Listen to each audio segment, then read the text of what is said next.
Vous souriez, mais vous n'en avez pas envie. Vous riez, mais au fond de vous, vous êtes triste. Vous dites oui, mais vous voulez dire non. Et inversement. Qu'est-ce qui se passe à l'intérieur de vous? Vous êtes en train de mourir. Vous avez effacé toute votre souffrance et toutes vos émotions sous une couverture de déni et vous fuyez vous-même. Alors, vous êtes de moins en moins en accord avec vous. Et chaque fois que vous vous dénigrez, chaque fois que vous faites quelque chose contre vous, revient cette blessure de non-écoute, cette blessure de rejet que vous avez envers vous-même, que vous vous appliquez. Car chaque fois que vous souriez, alors qu'au fond de vous c'est le chaos, vous refusez de voir votre propre vérité. Vous refusez d'assumer qui vous êtes. Et forcément, vous ne pouvez pas avoir en vous les capacités pour vous en libérer. Chaque fois que vous riez, alors qu'à l'intérieur de vous, c'est le chaos, vous refusez de voir la difficulté de votre vie.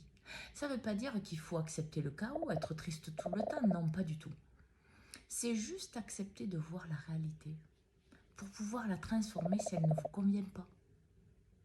Parce que si au fond de vous, vous êtes triste, dans la détresse, dans le chaos, c'est ce que vous faites parce qu'il faut pour vous, dans votre vie. Et forcément, vous allez porter des masques. Des masques qui vont paraître quelque chose que vous n'êtes pas. Parce que votre tête a bien enregistré une croyance erronée. C'est que montrer ses émotions, montrer ce qu'on ressent, c'est faible. Alors que c'est la plus grande des forces qu'un humain pourrait avoir.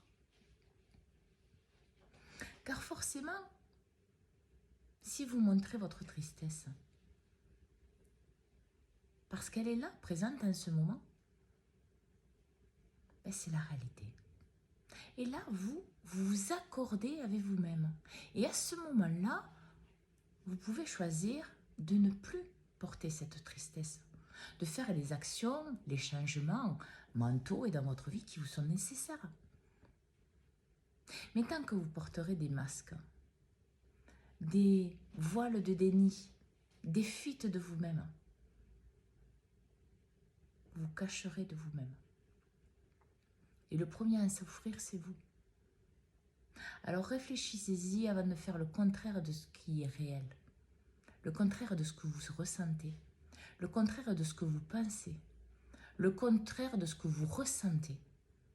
Parce qu'à ce moment-là, le premier que vous détruisez, c'est vous-même. Alors, bonne réflexion à tous et bonne journée.